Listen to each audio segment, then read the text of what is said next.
Assalamualaikum warahmatullahi wabarakatuh. Perkenalkan, saya Nadila Martariza dengan NIM 200600048 pada mata kuliah Ekonomi Regional yang diampu oleh Ibu Novia Zulfariani, SE, MSI. Baiklah, saya akan mempresentasikan mengenai elaborasi antara LQ, SIFSER, Indeks Ketimpangan, dan Keuangan Daerah di Kota Pariaman, di mana tugas ini disusun untuk memenuhi ujian akhir semester pada mata kuliah Ekonomi Regional. Yang pertama, langsung saja pada pendahuluan. Yang pertama itu latar belakang.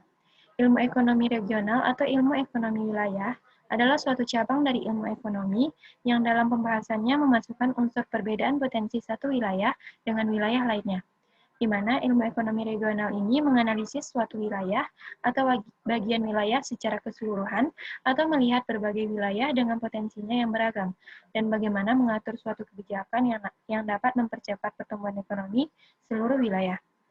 Baiklah, di sini kita ambil salah satunya yaitu Kota Pariaman. Kota Pariaman ini memiliki banyak tempat yang menawan, indah, dan menarik yang bisa dikunjungi oleh wisatawan. Adapun keunggulan yang dimiliki oleh Kota Pariaman ini yaitu tempat wisata yang letaknya strategis, serta jarak antara tempat wisata satu dengan yang lainnya itu berdekatan.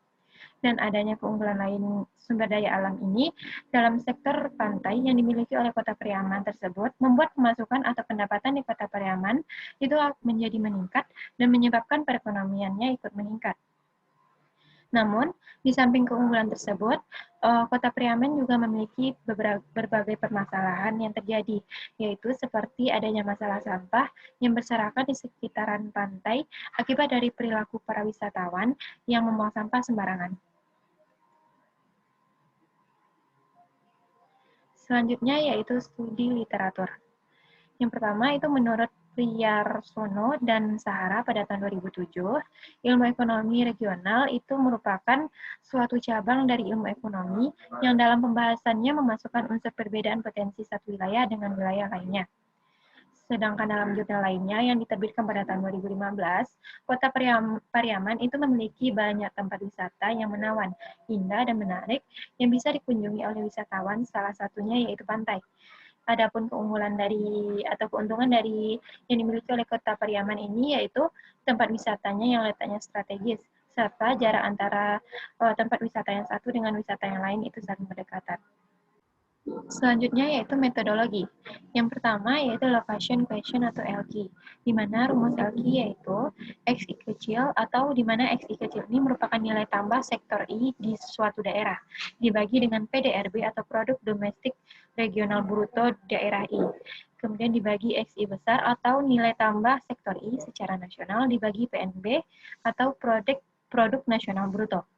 Yang kedua, yaitu shift share, di mana shift share ini terbagi tiga, yaitu yang pertama regional share atau RIJ, yang mana rumus dari RIJ yaitu sama dengan YIJ0 atau YIJ0 ini merupakan nilai tambah sektor I di daerah J pada awal periode, dikali dengan YT per Y0 dikurang 1, di mana YT ini merupakan nilai tambah seluruh sektor pada tingkat provinsi pada akhir periode, yang sedangkan Y0 merupakan nilai tambah seluruh sektor pada tingkat provinsi pada awal periode.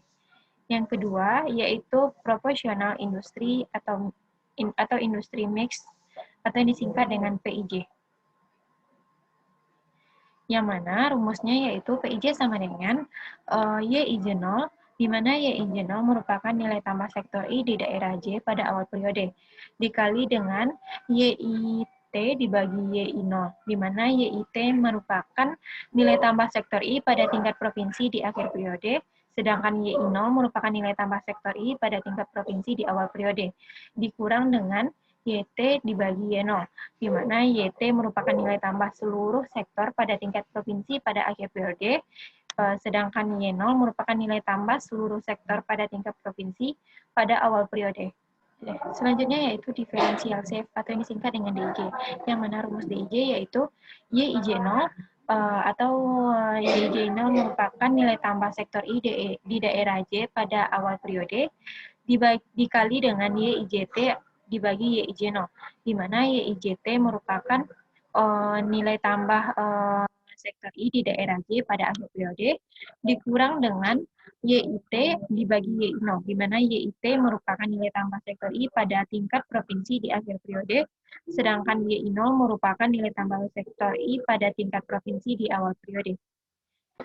Yang ketiga yaitu indeks ketimpangan atau Gini rasio, yang mana rumus dari Gini rasio atau yang disingkat dengan GR yaitu 1 dikurang sigma FI, di mana FI merupakan jumlah persentase dari penerima pendapatan kelas KI dikali YI dibagi YI kurang T, di mana YI merupakan jumlah kumulatif persentase atau pendapatan kelas KI.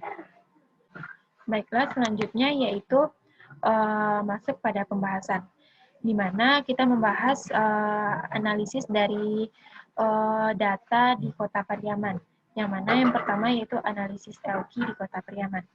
Pada tahun 2010, itu sektor di Kota Pariaman yang tergolong basis atau nilai LQ-nya besar dari 1, yang berarti peranan sektor di daerah tersebut lebih kecil daripada peranan sektor tersebut secara nasional, yaitu sektor-sektor konstruksi, perdagangan besar dan eceran, reparasi mobil dan sepeda motor, transportasi dan pegudangan, penyediaan akomodasi dan makan minum, informasi dan komunikasi, keuangan dan asuransi, real estate, administrasi pemerintah, pertahanan dan jaminan sosial, jasa pendidikan, dan jasa lainnya. Begitupun juga pada tahun 2012, namun pada tahun 2012 tersebut ditambah dengan satu sektor lagi, yaitu sektor administrasi pemerintahan, pertahanan, dan jaminan sosial itu tidak tergolong lagi. Sedangkan pada sektor yang tergolong ke dalam non-basis pada tahun 2010 dan 2012 yaitu sektor lainnya seperti sektor pertanian, kehutanan, dan perikanan, pertambangan dan penggalian, industri pengolahan, pengadaan listrik dan gas, pengadaan air, pengelolaan sampah, limbah dan daur ulang, jasa perusahaan, jasa kesehatan dan kegiatan sosial, dan ditambah dengan satu sektor lagi pada tahun 2012, yaitu sektor administrasi pemerintah, pertahanan, dan jaminan sosial, yang berarti peranan sektor itu di daerah tersebut lebih kecil daripada peranan sektor tersebut secara nasional. Selanjutnya yaitu analisis SIPSAR di Kota Pariaman. Yang pertama, regional SAR-nya. Jika dilihat dari datanya, nilai PDRB atau pertumbuhan Kota Pariaman dan Provinsi Sumatera Barat itu tidaklah sama. Maka peranannya pun terhadap provinsi juga tidak tetap. Dan hasil perhitungannya pun akan menggambarkan peranan wilayah Provinsi Sumatera Barat yang mempengaruhi pertumbuhan perekonomian daerah Kota Pariaman. Selanjutnya yaitu proportionality shift.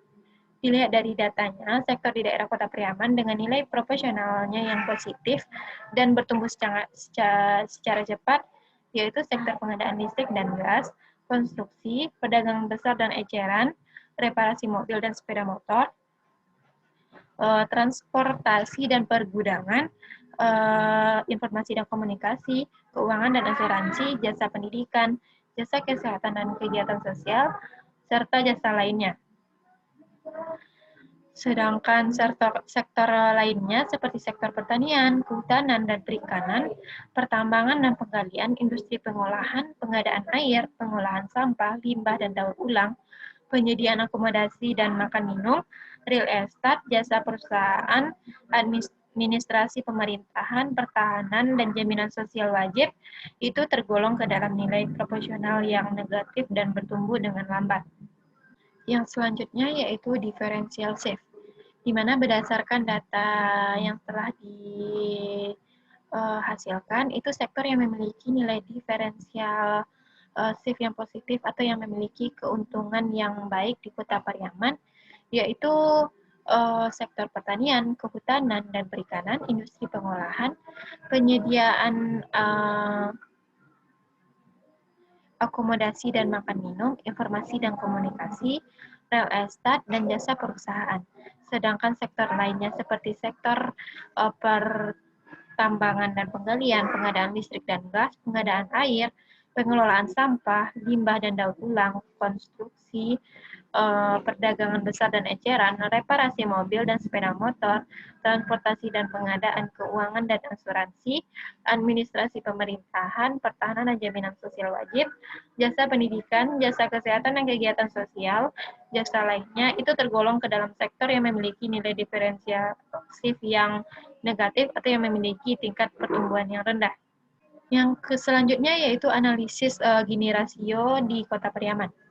Pada data Gini rasio yang telah didapat, itu dapat disimpulkan bahwa Kota Pariaman mengalami tingkat ketimpangan yang rendah, yaitu di mana nilai GR-nya itu kecil dari 0,4 dengan jangka 0,0 sampai 0,4.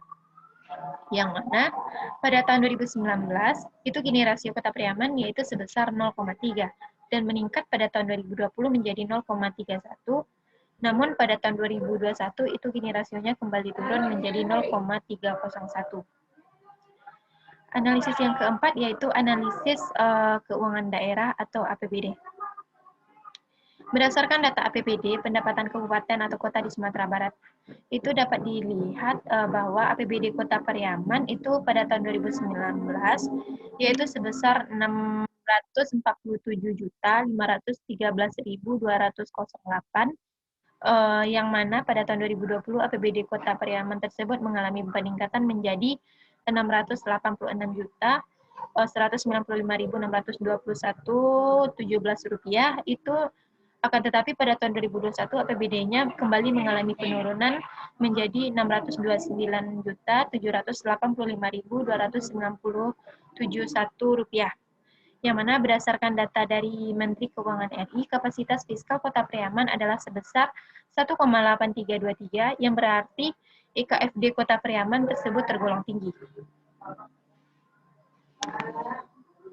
Baiklah, segitulah presentasi dari saya terkait tentang tugas untuk memenuhi ujian akhir semester pada mata kuliah ekonomi regional. Maaf atas kesalahan kata.